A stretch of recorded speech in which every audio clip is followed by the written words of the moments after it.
11월 25일 선목교회 큐티 방송입니다. 안녕하세요. 김정철 목사입니다. 오늘은 어제에 이어서 역대상 14절 1절부터 11절까지의 말씀을 묵상하도록 하겠습니다. 먼저 기도하겠습니다. 사랑의 하나님 아버지, 감사합니다. 오늘도 하나님의 말씀과 가까이 하게 해주셔서 말씀을 붙들고 하나님의 뜻을 발견하게 해주시니 감사를 드립니다. 이 시간도 변함없이 우리의 마음에 임재하여 주시어서 온전히 하나님과 교제하는 귀한 시간이 되도록 하여 주시옵소서. 예수님의 이름으로 기도드립니다. 아멘. 우리 함께 찬송가 14장 찬양 드리도록 하겠습니다. 주리 하나님 하늘에 계시니 온 천하 만민 주 앞에 찬송하네. 이 천지 만물도 주 앞에 엎드려 그 거룩하신 이름을 늘 높이네. 주 언약하신 것 끝까지 지키니 저 하늘 나라 향하여 곧 가리라. 주 얼굴 배울 때 내 마음이 기쁘고 영원히 주의 영광을 찬양하리. 왕의 왕 되신 주 하늘에 계시니 이 세상 죄악 이기신 구주 예수. 저 천군 천사들 주 옹위하고서 무성도 함께 영원히 늘 섬기네. 성삼위일체께 승리한 무리들 다 기쁜 소리 높여서 감사드려. 창조주 하나님 내 주님 되시니 주 앞에 나도 엎드려 경배하네. 아멘. 이 시간 우리 하나님의 말씀을 같이 보도록 하겠습니다. 두로왕 히람이 다윗에게 사신들과 백향목과 석수와 목수를 보내 그의 궁전을 건축하게 하였더라. 다윗이 여호와께서 자기를 이스라엘의 왕으로 삼으신 줄을 깨달았으니 이는 그의 백성 이스라엘을 위하여 그의 나라가 높이 들림을 받았음을 알미였더라. 다윗이 예루살렘에서 또 아내들을 맞아 다윗이 다시 아들들과 딸들을 낳았으니 예루살렘에서 낳은 아들들의 이름은 삼무아와 소밥과 나단과 솔로몬과 입할과 엘리수아와 엘벨렛과 노가와 네벡과 야비야와 엘리사마와 부엘야다와 엘리벨렛이었더라. 다윗이 기름 부음을 받아 온 이스라엘의 왕이 되었다 함을 블레셋 사람들이 듣고 모든 블레셋 사람들이 다윗을 찾으러 올라오매 다윗이 듣고 대항하러 나갔으나 블레셋 사람들이 이미 이르러 르바임 골짜기로 쳐들어온지라. 다윗이 하나님께 물어 이르되 내가 블레셋 사람들을 치러 올라가리이까 주께서 그들을 내 손에 넘기시겠나이까 하니 여호와께서 그에게 이르시되 올라가라. 내가 그들을 내 손에 넘기리라 하신지라.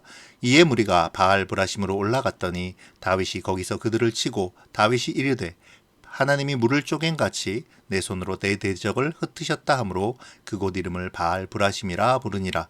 블레셋 사람이 그들의 우상을 그곳에 버렸으므로 다윗이 명령하여 불에 사르니라. 블레셋 사람들이 다시 골짜기를 침범한지라. 다윗이 또 하나님께 묻자온대 하나님이 이르시되 마주 올라가지 말고 그들 뒤로 돌아 뽕나무 숲을 맞은편에서 그들을 기습하되 뽕나무 꼭대기에서 걸음 걷는 소리가 들리거든 곧 나가서 싸우라. 너보다 하나님이 앞서 나아가서 블레셋 사람들의 군대를 치리라 하신지라. 이에 다윗이 하나님의 명령대로 행하여 블레셋 사람들의 군대를 쳐서 기브온에서부터 게셀까지 이르렀더니 다윗의 명성이 온 세상에 퍼졌고 여호와께서 모든 이방 족속으로 그를 두려워하게 하셨더라. 아멘. 먼저 양해의 말씀을 좀 구하겠습니다. 제가 지금 목 상태가 별로 좋지가 않아서 조금 이렇게 목소리가 좋지 않을 수 있습니다. 양해해 주시고 그럼에도 불구하고 우리 하나님의 하나님 말씀을 또 묵상하는데 열심을 내어 보았으면 좋겠습니다. 오늘 본문은 다윗 궁의 건축, 그리고 다윗 왕의 아내들과 자녀들, 그리고 블레셋과의 어떤 두 번의 전투에서 승리 등과 같은 사건들이 기록되어져 있습니다. 어제 언급한 것과 마찬가지로 오늘 본문은 병행하는 사무엘서와는 달리 하나님의 궤를 옮기는 다윗 왕의 첫 시도와 두 번째 시도 사이에 끼어 있음을 볼 수가 있습니다. 그런데 이 일련의 사건들이 실제로 이 두 번의 시도 사이에 일어났던 것이다 라고 할 수 있을까? 그렇지는 않은 것 같습니다. 왜냐하면 첫 번째 시도와 두 번째 시도 사이의 그 기간이 불과 3개월에 불과한데 그 기간에 이러한 모든 사건들이 다 일어났다라고 보기에는 힘들기 때문에 그렇습니다. 여러 가지 이유로 블레셋과의 어떤 그 싸움의 사건은 앞선 그 13장의 첫 번째 시도보다 먼저 있었던 사건임을 이렇게 알 수가 있습니다. 그럼에도 불구하고 본장의 내용을 이 13장 뒤에 배치한 것은 어제 말씀대로 이 역대기의 특수한 어떤 역사관 또 신학관 때문에 그렇다라는 것이지요. 저자의 의도적인 그런 어떤 편집이 있었음을 우리가 알 수 있는 대목이기도 합니다. 본문에서 다윗은 어떤 그 궁전을 건축하고 또 여러 자녀들을 낳습니다. 그리고 블레셋의 침공에 하나님의 말씀대로 출정해서 크게 승리하고 나라를 굳건히 세웁니다. 이러한 일련의 기록들은 충분히 의도된 것으로 다윗 왕조의 영광된 승리와 번성이 하나님의 궤에 대한 곧 하나님에 대한 다윗 왕의 남다른 열심에 따른 결과였음을 보여주기 위함인 것이라고 할 수 있겠죠. 참고로 오늘 본문은 사무엘하 5장 11절과 25절 그과의 동일한 어떤 내용이기도 합니다. 자, 이제 본문을 하나하나 좀 살펴보도록 하죠. 1절과 2절의 말씀은 다윗이 두로 왕 히람에게 궁전을 지을 사람들과 또 백향목을 조공으로 받고 나서 하나님께서 자신을 이스라엘의 왕으로 삼으신 것을 깨달았다라고 기록하고 있습니다. 자, 그런데 한번 생각해 보죠. 다윗은 어려서부터 하나님과 함께한 인물이었죠. 이미 사무엘 선지자로부터 기름 부음을 받고 왕이 될 것을 선언받은 그러한 그 경험을 가지고 있습니다. 뿐만 아니라 그는 골리앗과의 전쟁을 통해서 또 여러 가지 고난 속에서 함께하시고 도우시는 그런 하나님을 경험한 사람이라는 것이죠. 그런데 그러한 다윗이 이 시점에 이웃 나라의 조공을 받으면서야 비로소 하나님이 자기 자신을 왕으로 삼으신 것을 깨달은 것일까? 이것은 좀 생각해 볼 필요가 있을 것 같습니다. 원래 오늘 깨닫다라는 우리나라로 깨닫다라고 번역되어진 이 단어의 히브리어 원어는 야다라는 단어입니다. 그런데 이 야다라는 단어는 좀 독특한 의미를 가지고 있는데요. 단순히 알다, 깨닫다 하는 의미가 아니라 하나님과 깊은 관계를 맺고 있다, 하나님과 깊은 교제를 나누고 있다라는 의미로 사용되어지는 단어라는 것입니다. 그러니까 여기서 깨달았다라는 의미는 단순히 이 사건을 통해서 알게 되었다라는 의미로 해석하기보다는 이전부터 다윗이 하나님과 깊은 교제를 맺어오는 과정 가운데서 이 모든 일들이 나의 업적이 아니라 하나님께서 그렇게 만드셨다라는 것을 강조하기 위함임을 우리가 알 수 있다라는 것이죠. 다윗이 새삼 깨달은 것은 하나님이 하신다라는 것입니다. 하나님의 일을 바라볼 수 있는 사람은, 하나님께서 높이시는 사람은 바로 하나님을 아는 사람, 단순히 하나님을 아는 사람이 아니라 하나님과 깊은 교제를 나누며 하나님을 알아가는 사람임을 우리가 기억해야 할 것 같습니다. 그 다음의 기록은요, 다윗이 예루살렘에서 다윗의 아내들을 맡고 또 아들과 딸들을 낳았다라는 기록입니다. 이 기록이 왜 여기에 들어가 있을까? 굳이 역대기서의 그 기자가 이 시점에서 이 기록을 넣은 이유는 또 이런 것일 것 같습니다.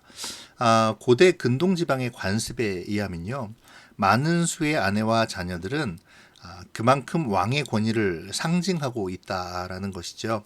그러니까 이렇게 본다면 역대상에서 예루살렘에서 낳은 이 다윗 왕의 아들들을 소개함은 바로 다윗 왕이 이만큼 커다란 권세를, 이만큼 커다란 권위를 가지고 있었다라고 강조하기 위함이었다라고 볼 수가 있는 것이죠. 그런데 그렇다 하더라도 이러한 기록이 의도적이었다 하더라도 하나님께서 다윗 왕의 어떤 이 여러 부인을 두는 행위를 용인하셨다라고 보아서는 안 될 것 같습니다. 왜냐하면 다윗은 이러한 다윗의 행위로 말미암아서 훗날 다윗 왕가가 연속적인 재앙을 맞이하게 되기 때문에 그렇습니다. 자. 이제부터 마지막 절까지는 블레셋의 두 번의 전투에서 모두 큰 승리를 거두는 이야기입니다. 아까 언급한 바와 같이 이 승리는 하나님을 향한 열심과 또 하나님과의 깊은 교제를 나눔의 결과로 이렇게 승리로 나타나게 되는 것이죠. 자, 블레셋은 다윗이 온 이스라엘의 왕이 되었다라는 소식을 듣고 다윗을 치기 위해서 군사를 이끌고 올라옵니다. 그리고 쳐들어온 블레셋은 이제 이 르바임 골짜기라는 곳에 진을 치게 되는데요. 이 르바임 골짜기는 예루살렘 남서쪽에 위치한 골짜기로 유다 지파와 베냐민 지파의 경계에 위치하고 있었습니다. 고고학적으로 밝혀진 르바임 골짜기의 면적은 길이가 약 5km, 폭이 약 3km에 해당된다고 합니다. 그러니까 아주 큰 그러한 골짜기라는 것이죠. 그런데 병행구절인 사무엘하 5장 18절에 보니까 블레셋 사람이 이 르바임 골짜기에 편만한지라라고 기록되어져 있습니다.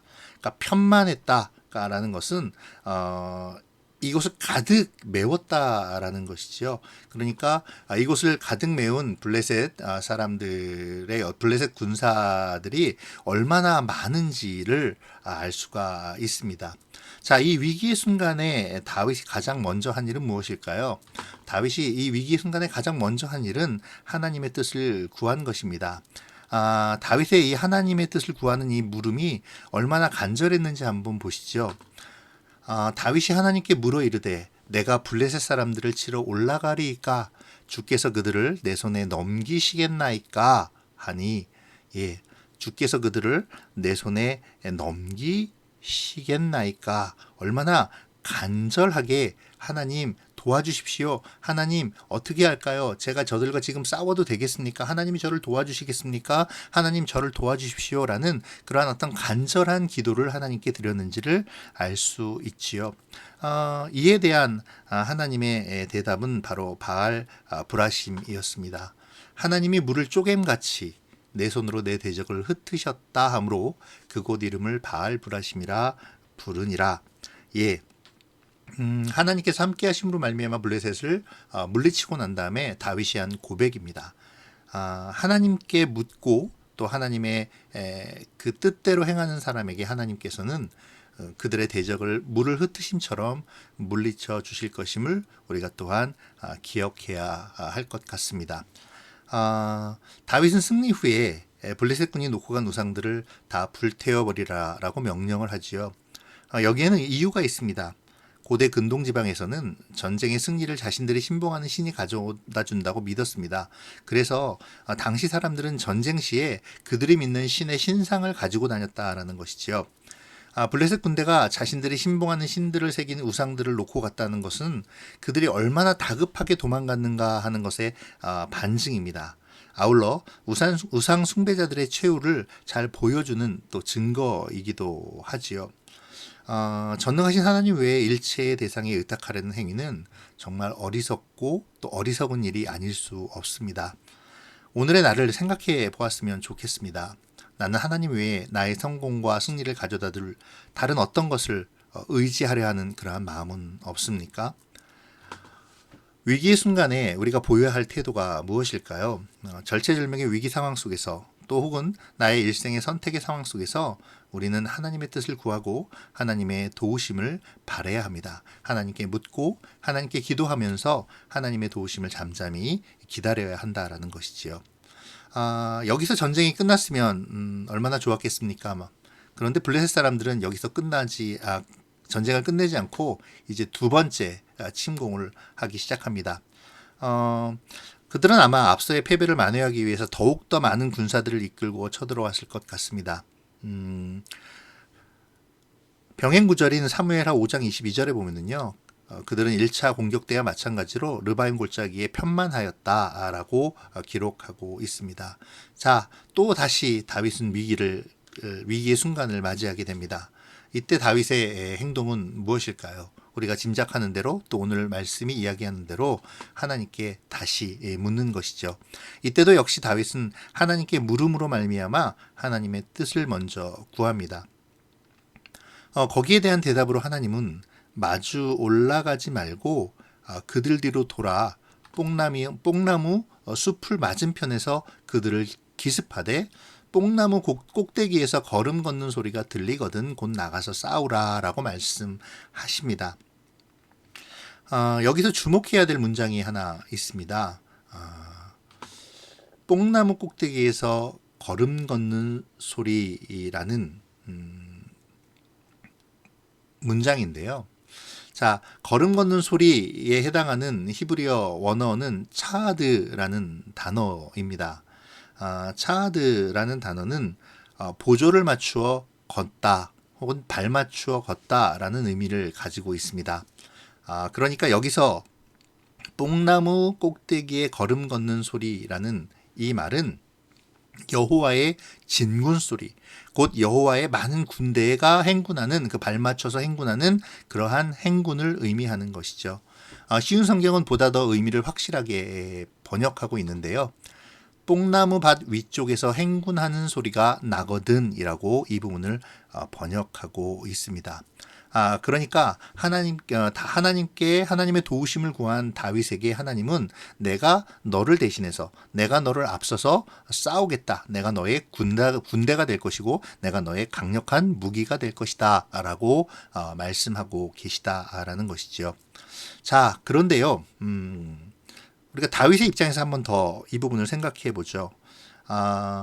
뽕나무 꼭대기에서 걸음 걷는 소리, 이 소리가 얼마나 큰 소리처럼 들릴까요?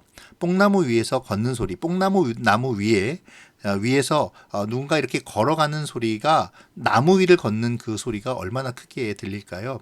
다윗이 그 소리를 어떻게 들을 수 있었을까요? 정말 그 소리는 큰 소리처럼 모든 사람이 다 들을 수 있는 저벅저벅 쿵쿵 하는 어떤 그런 행진 소리였을까요? 그렇지 않았을 겁니다. 어떤 자그마한 다윗만이 알 수 있는 어떤 그러한 사인이었을 거라는 거죠. 그럼 다윗이 그 소리를 어떻게 들을 수 있었을까?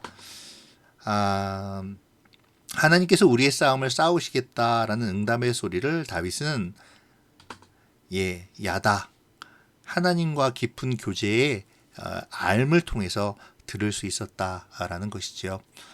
우리가 하나님과 깊은 교제를 나누어야 하는 그러한 이유가 바로 여기에 있습니다. 하나님께서 응답하실 때에, 하나님께서 우리의 기도에 응답하실 때, 혹은 하나님께서 우리의 선택의 순간에 하나님의 뜻을 알려주실 때에, 또는 우리의 위기의 상황에서 하나님의 도우심을 보여주실 때에 우리는 하나님과의 그 깊은 교제를 통해서 하나님의 뜻을 알 수 있다라는 것이지요.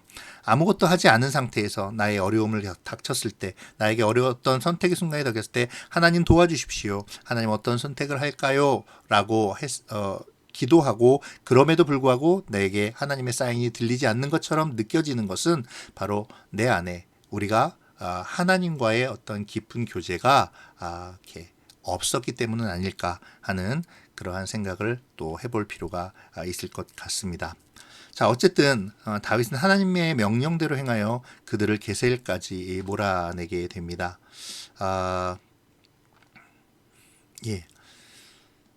이 게셀은 보시면 기본에서 게셀까지 몰아냈다라고 얘기하는데요. 여기 그 하늘색 네모 하늘 대신 게셀이라고 표시된 데 옆에 이 황색 굵은 선으로 쭉 이렇게 내려가 있는 부분들이 여기 이 그림상은 아니지만 대략 거기가 이 블레셋과 이스라엘의 어떤 경계선쯤 되는 부분입니다. 그러니까 게셀까지 몰아냈다라는 말은요, 이스라엘 전 영토에서 완전히 블레셋 군대를 몰아냈다라는 것이지요.